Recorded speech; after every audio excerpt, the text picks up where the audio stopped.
Compartilhe, inscreva-se no canal, deixe seu like e faça um comentário. Só assim você estará nos ajudando a fazer com que esse vídeo chegue a mais e mais pessoas.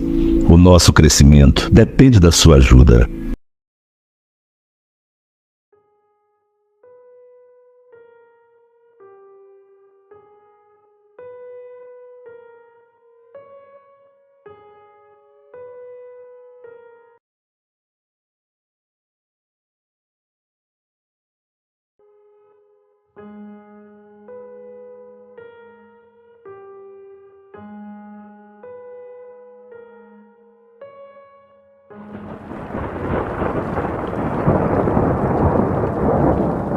Até hoje, eu não sei muito bem como explicar como isso aconteceu.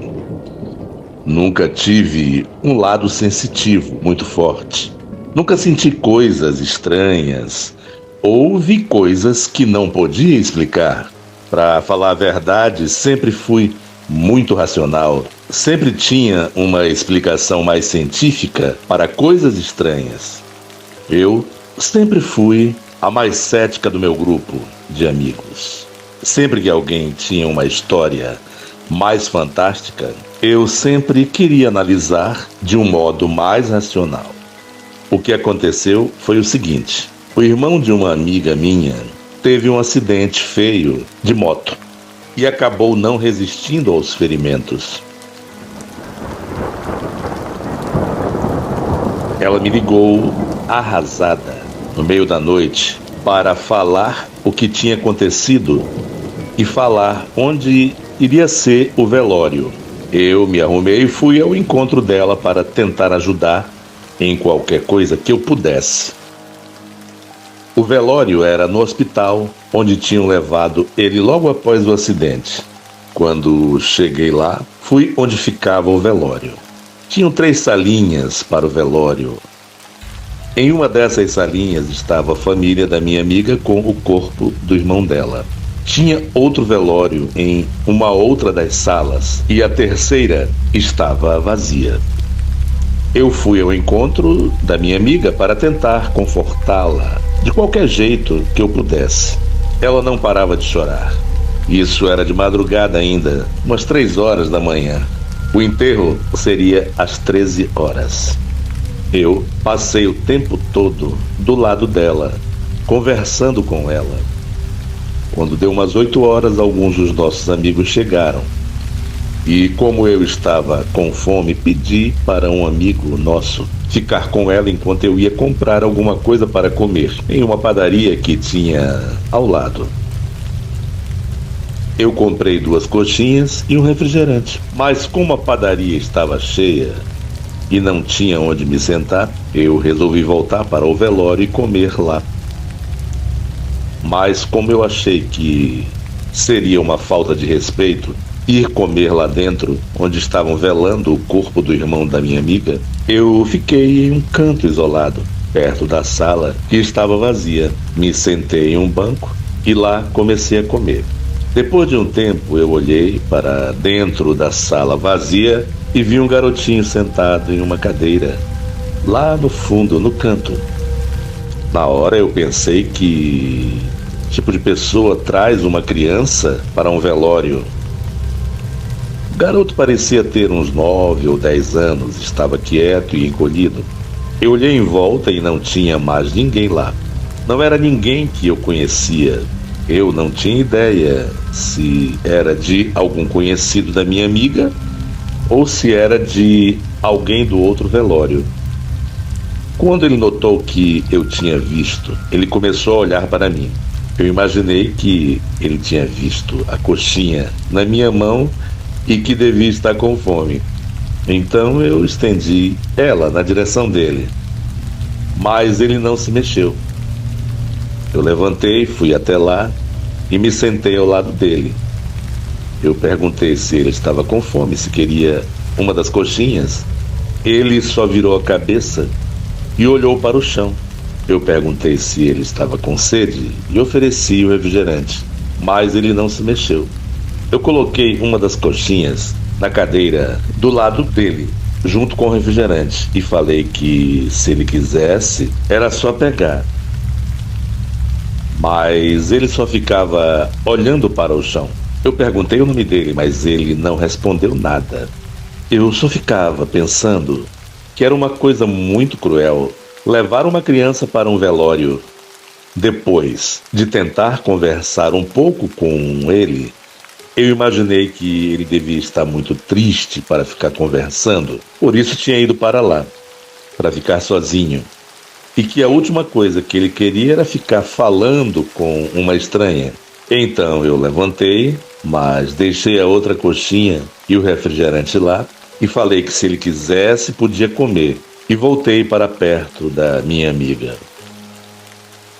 Quando eu cheguei lá, mais alguns dos nossos amigos tinham chegado. A gente tem uma amiga nossa que é meio sem noção às vezes. Ela queria porque queria ir ver o outro velório, ver quem estava lá, mas não queria ir sozinha. Só que ninguém queria ir com ela, ficar xeretando, esse tipo de coisa. O que eu realmente concordo que não é uma atitude respeitosa. Mas ela estava cutucando tanto o pessoal que eu resolvi ir com ela antes que ela chateasse mais ainda a nossa amiga que tinha perdido o irmão. Nós duas entramos lá e vimos que o caixão era pequeno. Quando chegamos perto, eu levei um susto e tive que me segurar para não gritar. Quem estava dentro do caixão era o garotinho que estava conversando. Eu senti um arrepio subindo a minha espinha e puxei minha amiga para fora. Falei que não era uma boa ideia ficar indo xeretar o velório dos outros. Claro que eu não falei nada para ninguém. Afinal, eu imaginei que ninguém ia acreditar e que iam pensar que era uma brincadeira de muito mau gosto. Eu fui até onde o garotinho estava sentado antes, mas não tinha mais ninguém lá. Só a coxinha e a latinha de refrigerante que eu tinha deixado ainda intocados. Eu joguei eles fora e fiquei imaginando como aquilo podia ter acontecido.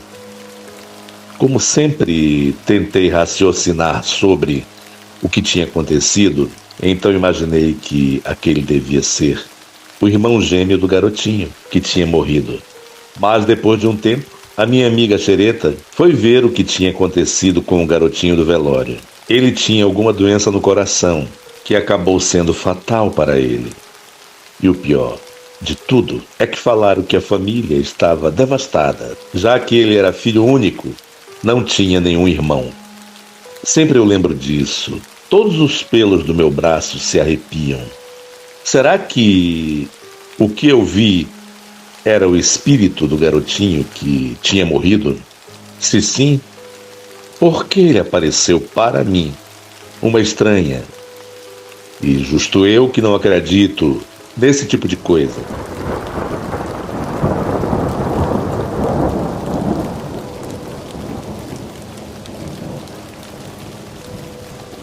Numa noite eu acordei morrendo de sede e resolvi ir para a cozinha para tomar um copo de suco, ou o que quer que tivesse na geladeira. O meu quarto fica fora de casa. Então peguei a chave de casa e fui até a porta da frente. Destranquei a porta e entrei. Eu ouvi alguém subindo os últimos degraus da escada que fica bem ao lado da porta de entrada de casa. Eu acendi a luz e não vi ninguém lá em cima. Achei que podia ter sido um dos meus 2 irmãos ou os meus pais e não dei muita importância para o fato e me dirigi para a cozinha. Chegando lá, matei a minha sede com o resto de suco que tinha numa jarra e resolvi voltar para o meu quarto para dormir. Quando estava passando pelo lado da escada, de novo, ouvi o barulho lá em cima novamente. Resolvi ver quem mais estava acordado e fui subindo a escada. Quando minha cabeça atingiu o nível do chão do andar de cima, comecei a olhar em volta, mas não vi ninguém. E o andar de cima não tinha lugar para se esconder. É só um corredor com as portas dos quartos que estavam todas fechadas. E eu não tinha ouvido barulho de nenhuma porta fechando. Eu pensei que podia ser algum desses barulhos que as casas fazem à noite e resolvi voltar para o meu quarto. Mas quando eu encostei a mão na maçaneta, eu ouvi um chiado muito alto, como se alguém estivesse esvaziando o pneu de um carro. Mas quando eu olhei para trás, não tinha nada na escada. Eu subi correndo para ver se via alguém, mas o corredor estava vazio. Agora, eu já estava bem assustado e resolvi que não queria ficar ali nem mais um segundo. Eu corri até a porta e quando eu estava saindo, eu vi uma garotinha sentada no último degrau da escada, olhando para mim. Não era assustadora, nem tinha uma aparência estranha. Ela parecia ter uns 12 anos e estava vestida com uma calça jeans e uma blusinha rosa. Mas só o fato de ela estar ali, uma garota que eu nunca tinha visto na vida, uma estranha na minha casa, já fez o meu sangue gelar. Eu saí de casa, tranquei a porta e corri para o meu quarto. Eu nunca mais vi aquela garota, mas ainda ouço alguns sons inexplicáveis à noite. Apesar do medo que eu senti, eu não me senti ameaçado por ela. Acho que ela só queria que eu soubesse que ela está lá. Se alguma coisa mais acontecer aqui em casa, eu mando para vocês.